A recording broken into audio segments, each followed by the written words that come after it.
grâce aux images satellitaires combinées à l'intelligence artificielle, permettre en fait de détecter des potentiels dangers sur les routes. On n'est pas que bon dans le foot, on est bon dans tout ce qui est numérique, dans le spatial, que ce soit dans les données, dans l'IA, dans la cybersécurité aussi.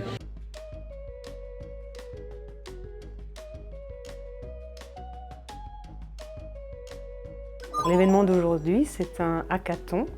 Donc c'est le hackathon Act in Space. Donc c'est un gros événement, enfin un gros hackathon international.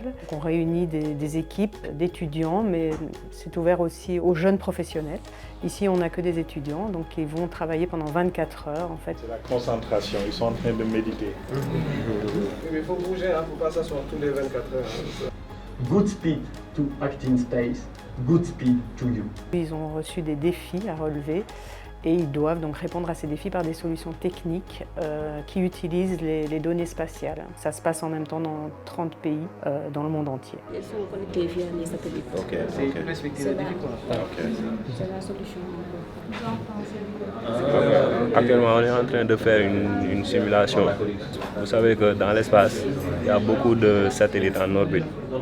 Maintenant, on va simuler 2 satellites qui devraient normalement entrer en collision, ensuite développer un IA qui leur permettra de s'éviter. Et donc là, vous êtes dans la fabrication d'une IA, vous, de votre côté.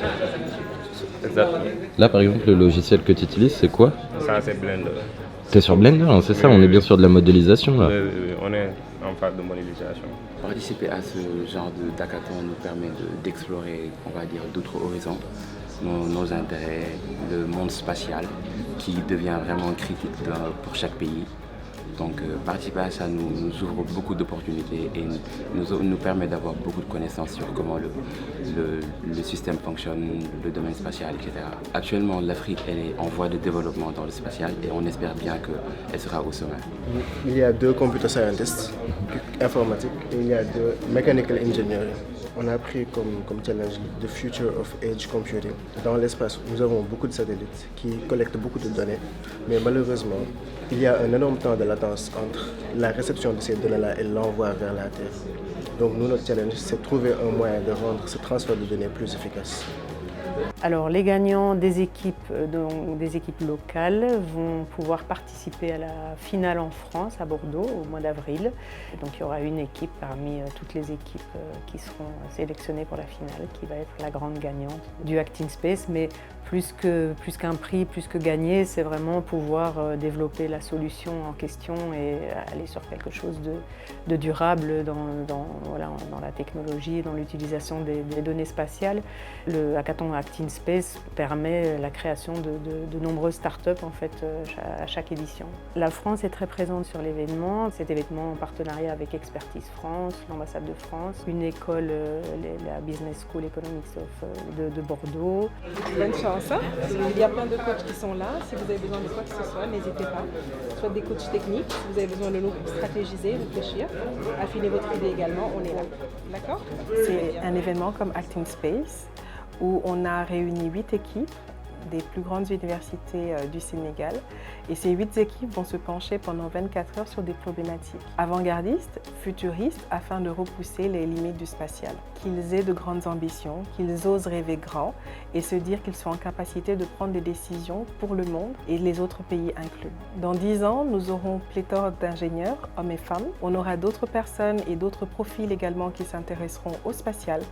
Des gens qui ont été formés dans le droit, dans le project management, dans le marketing, à la médecine, adaptée au spatial, etc., etc. Dans 10 ans, nous aurons une vraie industrie avec des startups qui proposeront les composants de nos satellites et nous aurons une population qui bénéficiera des avantages du spatial. Il faut pouvoir former les jeunes dans toutes ces nouvelles technologies et ces nouveaux secteurs, leur offrir des opportunités d'emploi. Et c'est pour ça que voilà, ces activités comme le hackathon, c'est vraiment dans cet objectif-là aussi, c'est de repérer les profils, les capacités, les compétences qu'on a dans le pays et de pouvoir les propulser un petit peu. Grâce aux images satellitaires combinées à l'intelligence artificielle, permettre en fait de détecter des potentiels dangers sur les routes afin protéger en fait les cargaisons par exemple de soins médicaux ou les sociétés de transport et de logistique. On devrait se méfier autant du Sénégal dans le spatial que dans le foot, si j'entends. En effet. On n'est pas bon que dans le foot, hein. On n'est pas que bon dans le foot, on est bon dans tout ce qui est numérique, dans le spatial, que ce soit dans les données, dans l'IA, dans la cybersécurité aussi.